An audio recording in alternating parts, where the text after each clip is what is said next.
Hi hello. നമുക്കിന്ന് wall ഡെക്കറോ അല്ലെങ്കിൽ ടേബിളിലോ ഒക്കെ വെക്കാൻ പറ്റുന്ന ഒരു സിമ്പിൾ പെയിൻറ്റിങ് എങ്ങനെ ചെയ്യുന്നതെന്ന് നോക്കാം. കൂട്ടത്തിൽ ഞാനൊരു കാര്യം പറയാം. ഞാൻ ഈ യൂട്യൂബ് ചാനൽ സ്റ്റാർട്ട് ചെയ്തിട്ട് 5 വീഡിയോസാണ് ഇട്ടേക്കുന്നത്. ലാസ്റ്റ് വീഡിയോന് ശേഷം എനിക്ക് 35 സബ്സ്ക്രൈബേഴ്സ് ആയിരുന്നു.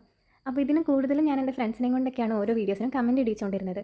പക്ഷേ ലാസ്റ്റ് വീഡിയോ അപ്ലോഡ് ചെയ്ത് കഴിഞ്ഞപ്പോഴത്തേക്കും പെട്ടെന്ന് ഒരാൾ കമൻറ്റ് ഇട്ട് തുടങ്ങി. ഇയാളൊരു സ്കൂൾ സ്റ്റുഡൻ്റ് ആണ്, സനിക എന്നാണ് പേര് പറഞ്ഞത്. ലാസ്റ്റ് വീഡിയോയ്ക്ക് ആൾ കമൻറ്റ് ഇട്ടു.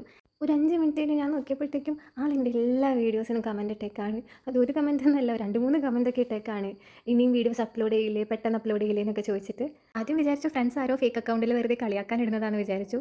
പക്ഷേ ആൾ പിന്നെ ഇങ്ങനെ ഫോളോ അപ്പ് ചെയ്യുന്ന കണ്ടപ്പോഴത്തേക്കും ഐ ഫെൽറ്റ് റിയലി ഹാപ്പി. ആളിപ്പോൾ എല്ലാ ക്രാഫ്റ്റ് ചാനലിലും കമൻറ്റ് ചെയ്യുന്ന പോലെ ആയിരിക്കും ഇതിലും കമൻറ്റ് ചെയ്തിട്ടുണ്ടാവുക. പക്ഷേ എനിക്കത് ഭയങ്കര പ്രഷ്യസ് ആയിട്ട് ഫീൽ ചെയ്തു. പിന്നെ ഈ പെയിൻറ്റിങ്ങിനെ കുറിച്ച് പറയാനാണെങ്കിൽ ആർക്കും ഭയങ്കര എളുപ്പമായിട്ട് വരയ്ക്കാൻ പറ്റും. ആകെ ഈ ഒരു പെറ്റൽസ് മാത്രമേ കുറച്ച് ശ്രദ്ധിക്കേണ്ട ഒരു കാര്യം വരത്തുള്ളൂ. വീഡിയോയിൽ മനസ്സിലാവും ഞാൻ ഫസ്റ്റ് ലൈറ്റ് പിങ്ക് കളറിലാണ് പെറ്റൽസ് കൊടുത്തത്. അതെനിക്ക് അത്ര ഇഷ്ടമായില്ല. പിന്നെ ഞാൻ ജസ്റ്റ് ഒരു ഡാർക്കർ ഷെയ്ഡ് ഔട്ട്ലൈൻ കൊടുത്തിട്ട് പതുക്കെ ബ്ലെൻഡ് ചെയ്തെടുക്കുക ചെയ്തത്. അപ്പോൾ കുറച്ചുകൂടി ബെറ്റർ ആയിട്ട് എനിക്ക് ഫീൽ ചെയ്തു. അപ്പോൾ വെക്കേഷനൊക്കെ ആയ സ്ഥിതിക്ക് എല്ലാവരും ക്രാഫ്റ്റ്സ് ഒക്കെ ചെയ്ത് നോക്കുക, എന്നിട്ട് അഭിപ്രായമൊക്കെ പറയാം. അപ്പോൾ ഇതാണ് നമ്മുടെ ഫൈനൽ ലുക്ക്.